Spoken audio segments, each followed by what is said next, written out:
हाँ तो दोस्तों, शूला वाइनयार्ड के क्वार्टर 3 के बिजनेस अपडेट्स आ चुके हैं। तो उसी के बारे में हम इस वीडियो में बात करेंगे और जानेंगे कि आपको शूला वाइनयार्ड के अंदर इन्वेस्ट करना चाहिए या नहीं।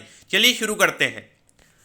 तो देखिए, अगर हम यहाँ पे ओन ब्रांड सेल्स की अगर हम बात करेंगे तो ये जो नंबर है पिछले साल के कंपैरिजन में 13% से हमें बढ़ता हुआ नजर आया है और ये नंबर आया है 187 करोड़ पे। तो डेफिनेटली अगर आप देखोगे 13% का यहाँ पे एक अच्छा खासा ग्रोथ हमें देखने को मिला है। आपको ये मानना चाहिए कि पिछले साल अगर आप देखोगे पहले क्वार्टर में हमने कोविड की सेकंड वेव देखी थी, तो उसके बाद में काफी अच्छी फिनोमिनल डिमांड हमने दिवाली वाले क्वार्टर के अंदर देखी थी। तो उसके बावजूद भी अगर हमें यहाँ पे 13% की ग्रोथ अगर देखने को मिल रही है तो डेफिनेटली ये नंबर हमें यहाँ पे अच्छा नजर आता है। अगर हम वाइन टूरिज्म की अगर हम बात करेंगे तो यहाँ पर भी लगभग 13% की ग्रोथ हमें देखने को मिली है और ये नंबर हमें यहाँ पे 23 करोड़ के लगभग हमें यहाँ पे नजर आता है।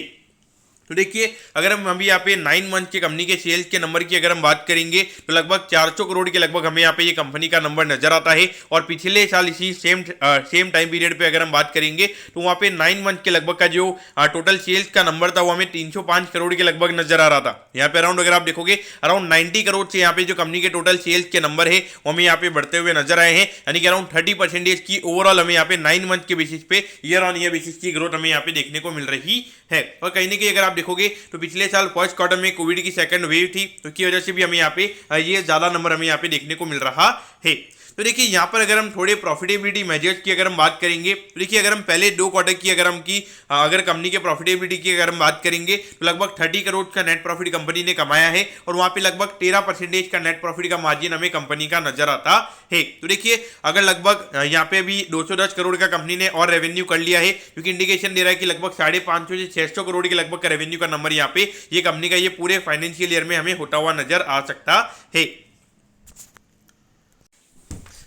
तो अगर हम 550 से 600 करोड़ के रेवेन्यू के नंबर पे अगर हम लगभग 13% का नेट प्रॉफिट का मार्जिन अगर हम कंपनी का मान के चलते हैं तो वहां पे लगभग 70 से 75 करोड़ के लगभग के नेट प्रॉफिट के नंबर्स हमें यहाँ पे पूरे फाइनेंशियल ईयर में कंपनी के नजर आ सकते हैं, क्योंकि मेरे ख्याल से देखा जाए काफी अच्छा नंबर रहेगा। और अगर आप अभी देखोगे ये जो रेवेन्यू के ग्रोथ के नंबर्स हमें देखने को मिल रहे हैं तो वहाँ पे थोड़ा ऑपरेटिंग लेवरेज का कॉन्सेप्ट भी हमें प्ले आउट होता हुआ नजर आ सकता है। और वहाँ पे अगर हम लगभग अगर हम नेट प्रॉफिट मार्जिन के नंबर्स की अगर हम बात करेंगे, अगर वो लगभग 15% के लगभग अगर जाता है तो वहाँ पे लगभग 80 करोड़ के लगभग का भी नेट प्रॉफिट का नंबर हमें यहाँ पे पूरे फाइनेंशियल ईयर का होता हुआ नजर आ सकता है। तो ऑल ओवर देखा जाए तो अभी लगभग 2700 करोड़ के मार्केट कैप पे ये कंपनी हमें ट्रेड होती हुई नजर आ रही है। और वहां पर अगर हम पी रेशियोज की अगर हम बात करेंगे तो यहाँ पे लगभग फॉरवर्ड पी की अगर हम बात करेंगे तो 35 से 40 के फॉरवर्ड पी पे हमें यहाँ पे ये कंपनी नजर आती है। तो इंडिया के अंदर अगर आप देखोगे हार्डली 1 या 1.5% का वाइन पेनिट्रेशन हमें यहाँ पे नजर आता है। तो मुझे ऐसा लगता है कि धीरे धीरे जैसे जैसे लोगों की पर कैपिटा इनकम यानी कि बढ़ेगी, यानी कि लोगों की एवरेज इनकम हमें यहाँ पे बढ़ती हुई नजर आएगी,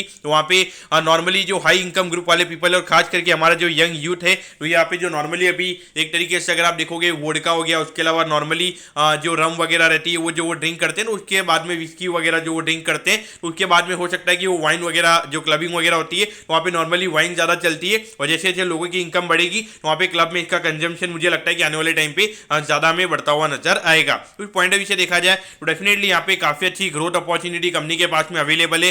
हार्डली अगर आप देखोगे अभी हार्डली 1500 करोड़ के लगभग की इंडस्ट्री हमें यहाँ पे नजर आती है।